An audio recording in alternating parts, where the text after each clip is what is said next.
여러분은 이렇게 한국을 떠나서 캐나다에 사시면서 어떤 점들이 좀 좋으세요? 저는 이제 여러 가지가 있지만 그 중에 또 개인적으로 생각해 볼 때 캐네디언의 그 삶의 여유 그리고 작은 것도 즐길 줄 아는 모습 이런 게 굉장히 매력적이더라고요. 그래서 한 예로 이제 풋볼 게임이나 아이스하키 시즌이 되면 다들 막 유니폼을 입고 거리를 막 나서서 가족끼리 함께 관람을 하잖아요. 저는 그 모습이 굉장히 인상적이었어요.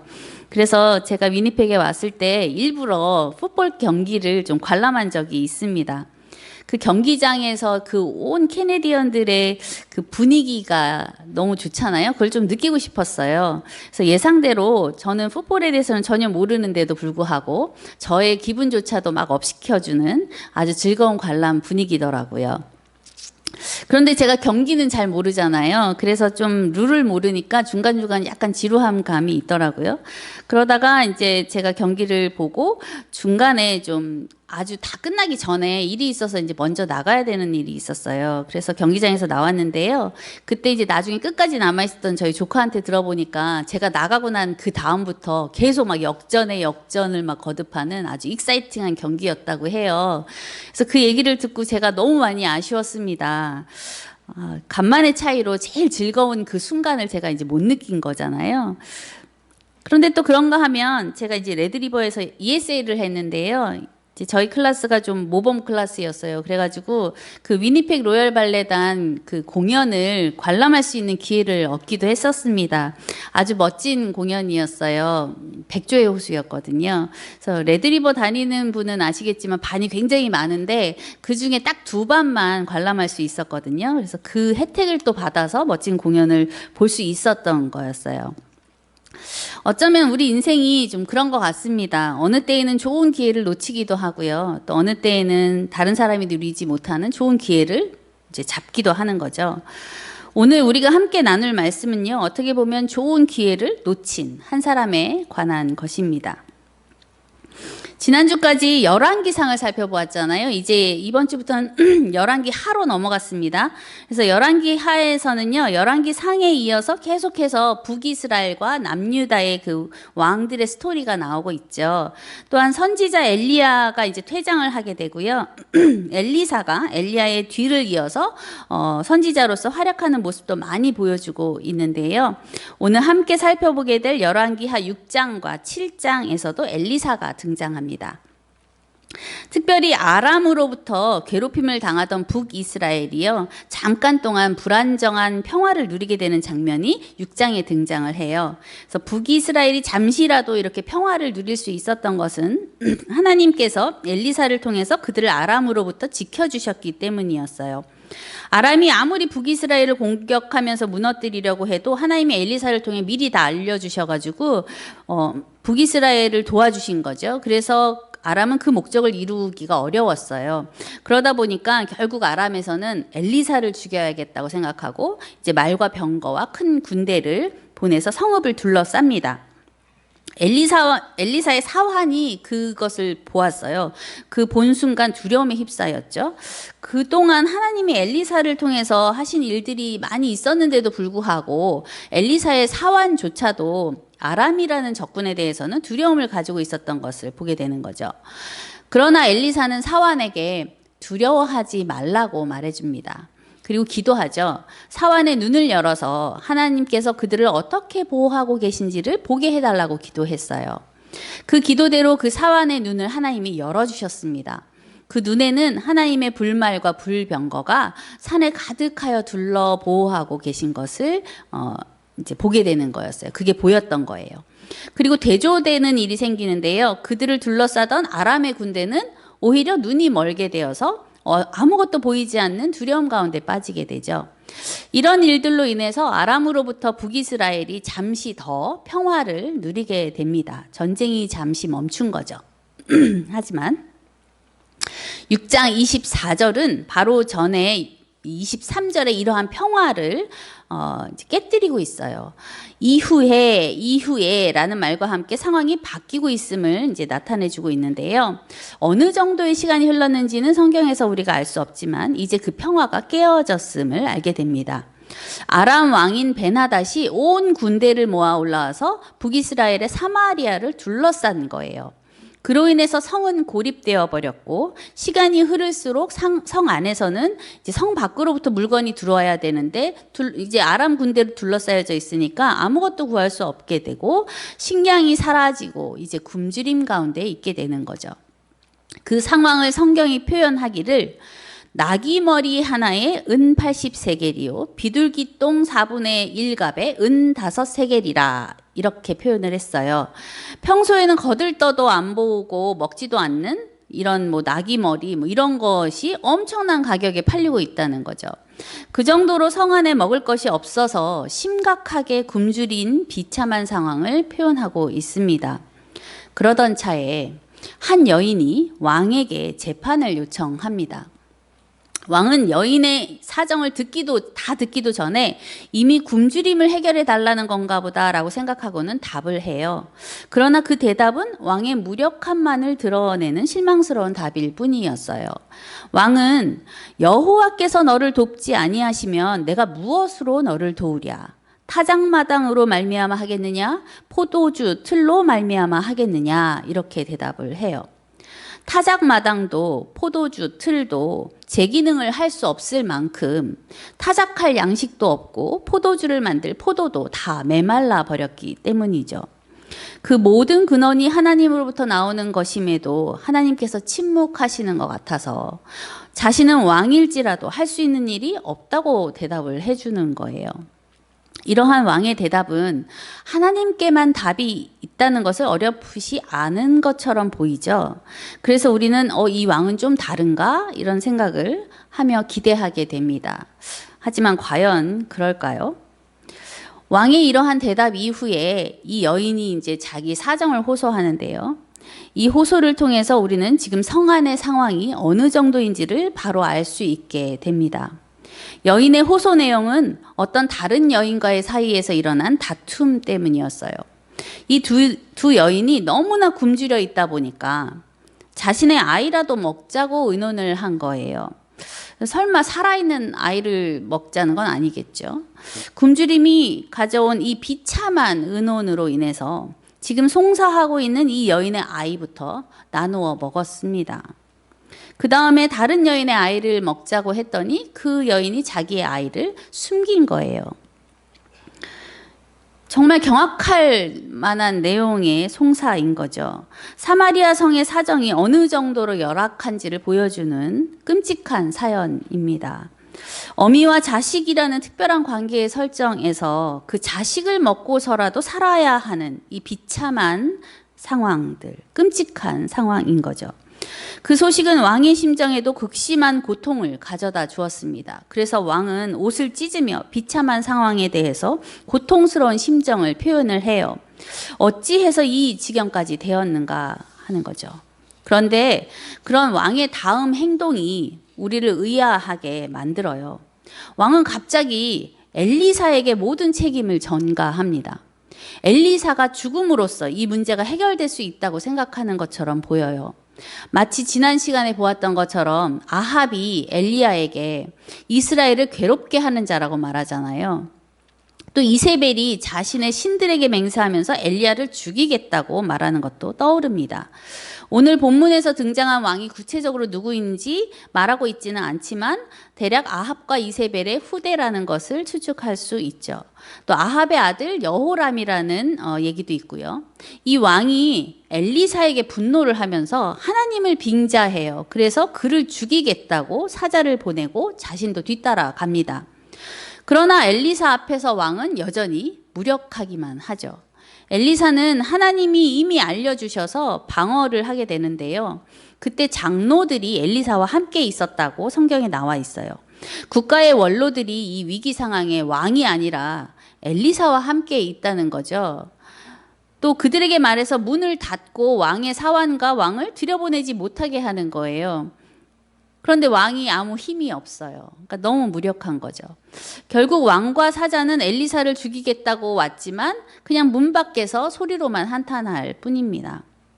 왕은 엘리사가 이런 비참한 상황에 대해서 아무 제스처를 취하지 않은 것에 화가 난 걸까요? 엘리사에게 이렇게 말합니다. 이 재앙이 여호와께로부터 나왔으니 어찌 더 여호와를 기다리리요? 라고 말하죠. 우리가 이 왕에 대해서 여러모로 고개를 갸우뚱하게 되는 장면들인데요. 왕은 이전에 아까 여인에게도 여호와께서 돕지 아니하시면 자신이 할 수 있는 게 없다라고 말했잖아요. 또 엘리사에게도 이 재앙이 여호와께로부터 나왔다고 말을 해요. 마치 여호와의 주권과 통치를 인정하는 것처럼 들리죠. 그런데 왕의 다음 행동은 그렇지 않다는 거예요. 여호와께서 도우셔야만 한다는 것을 안다면 여호와께 도움을 청해야 하잖아요. 재앙이 여호와께로부터 나왔다고 생각을 한다면 왜 재앙이 여호와께로부터 나왔는지를 생각하고 찾아서 돌이켜야 재앙이 거두어지겠죠. 그런데 왕은 하나님의 선지자인 엘리사를 통해서 그 해법을 찾기는커녕 엘리사를 죽이려고 하는 거예요. 참으로 어리석은 해법으로 다가가는 왕의 무력함이 그대로 드러나는 장면들입니다. 그저 이 상황 앞에서 아무것도 할 수 없는 자신의 무력함과 자신의 죄를 보지 않고 엘리사에게 그리고 여호와께 책임을 떠넘기는 것만 같습니다. 그럼에도 불구하고 백성을 긍휼히 여기신 하나님은 이때 엘리사를 통해서 사마리아 성의 회복을 말씀해 주십니다. 내일 이맘때에 사마리아 성문에서 고운 밀가루 한 스아를 한 세겔로 매매하고 보리 두 스아를 한 세겔로 매매하리라. 오늘 읽었던 본문 말씀인데요. 드디어 이제 제대로 된 식량이 등장합니다. 아까 나귀머리, 비둘기똥 이런 게 아니라 이제 보리, 밀가루 이렇게 등장을 하는 거죠. 그리고 그 가격도 이제는 정상에 가까워졌어요. 바로 다음 날이면 아까 등장했던 그 말도 안 되는 시장 경제가 정상적으로 돌아오고 양식이 공급된다는 것을 알려주시는 거죠. 그때에 왕만큼이나 사태 파악을 하지 못한 이 왕의 신임을 받는 장관이 엘리사에게 말합니다. 여호와께서 하늘에 창을 내신들 어찌 이런 일이 있으리요? 불가능한 일을 말하고 있다고 말하는 거죠. 이 말에 엘리사는 내가 내 눈으로 보리라. 그러나 그것을 먹지는 못하리라 라고 예언해 줍니다. 7장은요, 이 예언이 어떻게 이루어지는지를 보여주는데요. 하나님은 나병 환자 4명을 통해서 아람 군대를 혼란 속에 빠뜨려서 도망하게 하십니다. 사회에서 사람 취급도 안 받잖아요. 나병 환자들은. 그리고 성 안에 들이지도 않아요. 가까이 가지도 않죠. 그 나병 환자 4명이 하나님의 일하시는 통로로 사용이 되었어요. 그리고 사마리아 성을 비참함에 빠뜨렸던 이 막강한 아람 군대가 환청과 환상으로 인해서 혼비백산해서 도망가게 만들어버렸어요. 이것은 바로 하나님이 하신 일이었습니다. 그래서 아람 군대가 이 하나님의 소리 없는 전쟁에 정신을 잃고 급히 도망하느라고 가지고 있던 모든 양식들은 그대로 그 자리에 두고 간 거였어요. 나병 환자들은 자신의 목숨을 위해서 아람 진영에 갔던 건데 하나님은 그들을 통해서 좋은 소식을 이스라엘에 전하시는 거죠.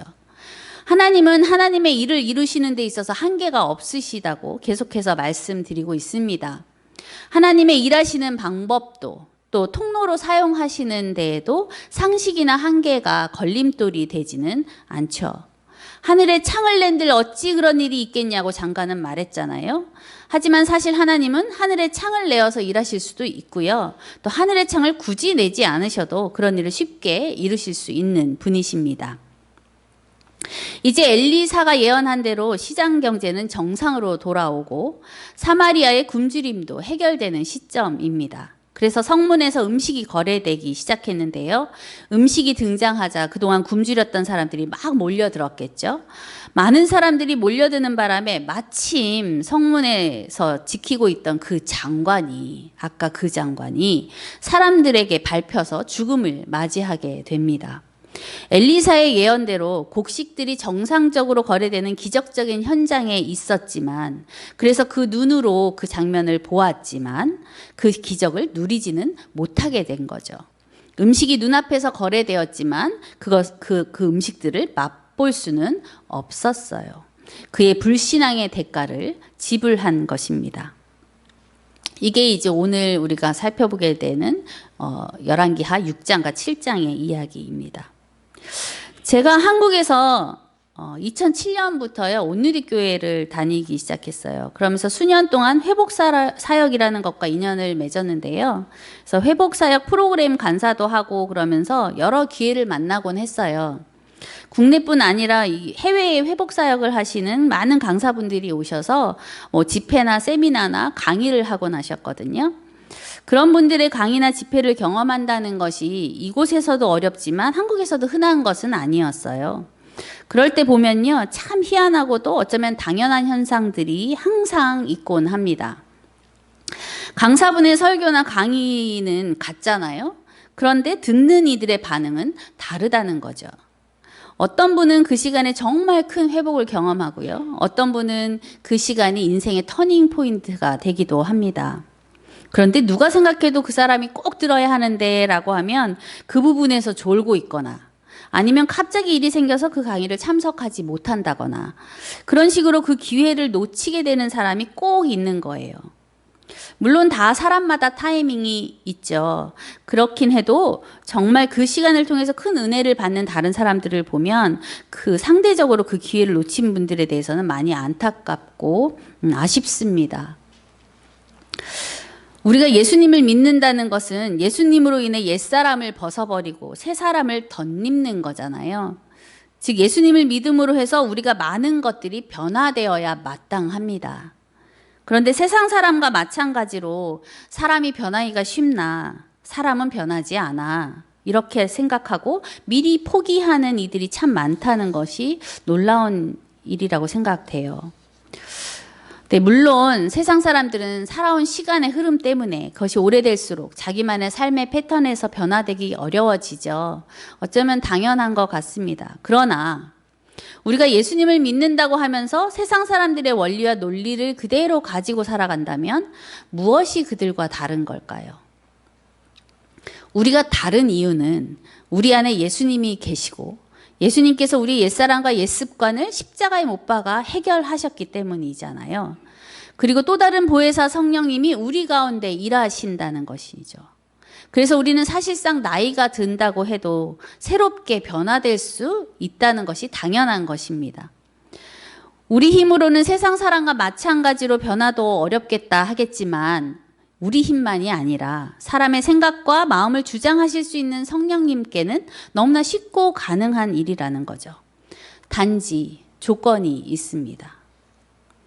오늘 성경 말씀처럼 불신으로 불평으로 마음의 문을 닫으면 성령님이 일하지 않으신다는 거예요.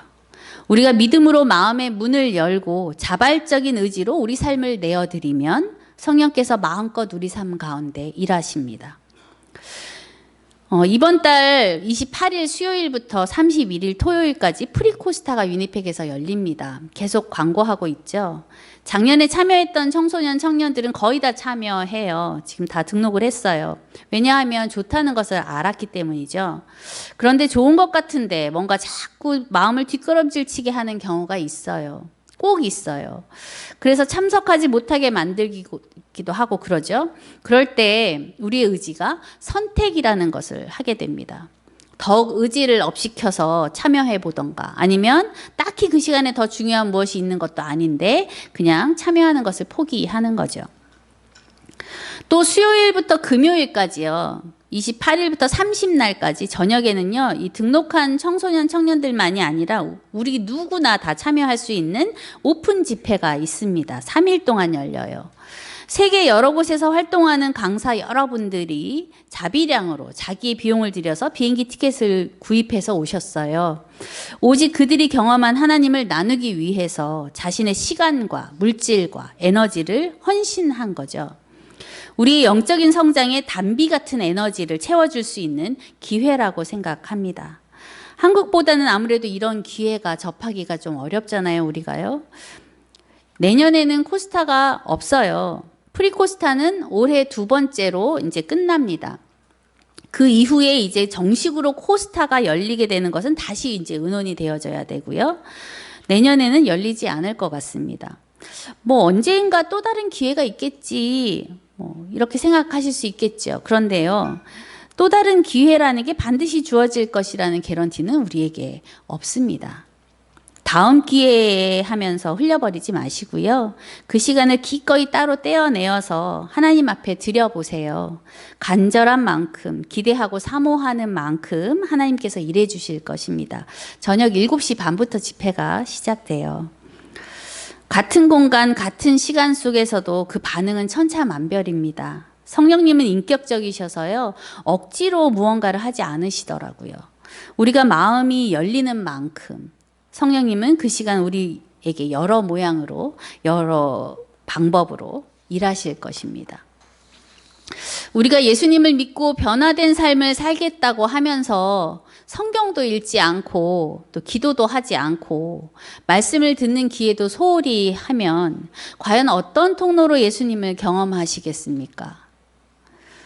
오늘 본문 말씀에서 왕은 여호와만이 도우실 수 있고 재앙이 여호와로부터 나왔다고 고백을 하면서도 정작 해법을 여호와께로부터 찾지 않았어요. 또 오늘의 주인공인 이 장관은 세상의 상식을 말했잖아요. 세상의 원리를 하나님의 일에 들이댔죠. 하늘에 창을 내신들 어찌 이런 일이 있으리요? 라고 말했어요. 하나님이 세상을 창조하시고 통치하시는 주권자라는 것을 왕도 그리고 장관도 알지 못했던 거죠. 하나님이 세상을 뛰어넘으시는 한계가 없으신 분이심을 믿지 못했죠. 물론 하나님이 상식을 무조건 무시하며 일하시지는 않죠. 그러나 세상의 원리와 상식이 우선이 되어서 하나님을 제한하면 그 제한된 하나님만 경험하게 됩니다.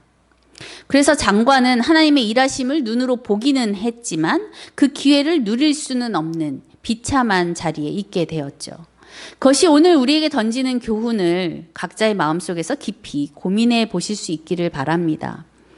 제게 2007년 이후 지금까지 경험된 하나님은요, 정말 한계가 없으신 분이셨어요. 사모하는 만큼 결코 실망시키지 않으시는 분이셨고요. 불가능이 없으신 분이셨습니다. 세상의 상식을 마구잡이로 무시하시지는 않지만요.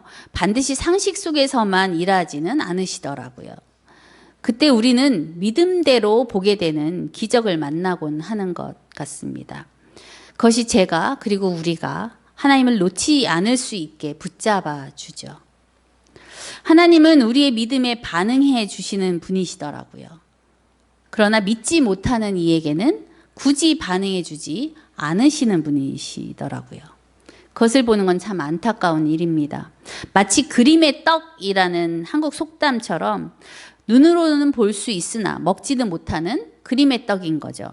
믿는 이에게는 한계가 없으신 하나님이 믿지 못하는 이에게는 의미 없는 그림 속에 무능한 하나님이신 겁니다. 제가 설교 말씀 준비를 하다가 문득 떠오르는 말씀이 있었어요. 민수기 말씀이었는데요. 우리가 더 나아가서 이 민수기 말씀을 기억해 본다면 어떨까 생각했어요. 민수기 14장에 보면요. 가나안을 정탐하고 온 후에 온갖 원망을 하나님께 쏟아놓는 이 부정적인 이스라엘 백성에 대한 그 하나님의 두렵고 떨리는 말씀이 등장합니다. 이스라엘 백성들은요, 자신들은 가나안 백성들에 비하면 메뚜기 같다고 말했어요.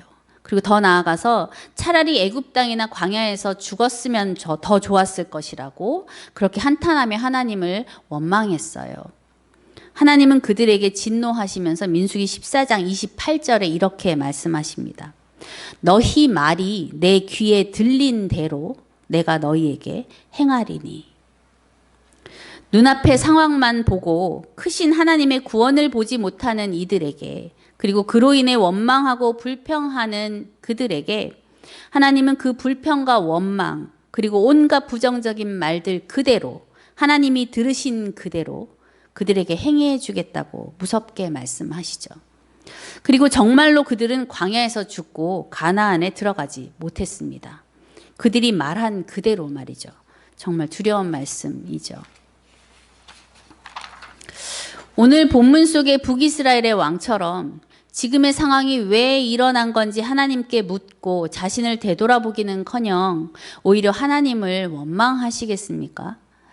그 장관처럼 하나님이 무엇을 하실 수 있겠냐며 자신의 상식 안에서 하나님을 가둬놓고 상황을 파악하고 하나님을 불신하시겠습니까? 그 원망과 불신과 불평, 불안 그대로 하나님의 귀에 들린 그대로 우리에게 돌아올 수 있음을 기억하면 좋겠습니다. 반대로 하나님의 한계 없으심을 기대하고 하나님의 뜻을 구하고 하나님의 섭리에 감사하며 신뢰함으로 나아간다면 그 또한 하나님께서 들린 그대로 갚아주시지 않을까요? 계속해서 말씀 속에서 같은 메시지를 드리는 것 같습니다. 하나님을 그럴듯해 보이는 우리의 상식으로 한계 지어 버리지 맙시다. 오늘 우리가 상식을 뛰어넘어서 믿어야 하는 것은 무엇일까요? 오늘 우리 삶에서 맞닥뜨리게 된 어떤 이슈 속에서 우리는 한계를 뛰어넘는 하나님을 기대하며 믿음의 문을 열어드려야 할까요? 한 주간 동안 그 고민 속에서 기도하면서 삶을 도전해보는 우리 모두가 되었으면 좋겠습니다. 저에게도 이 메시지가 계속 들려왔어요.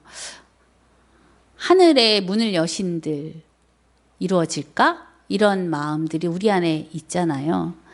그것을 좀 뛰어넘어 봤으면 좋겠습니다. 하나님은 우리의 믿음 없음을 안타까워하시고 하나님을 한번 믿어보라고 말씀하십니다. 마치 그 장관에게 이렇게 말씀하실 것만 같았어요. 왜 그랬어? 나를 믿었어야지.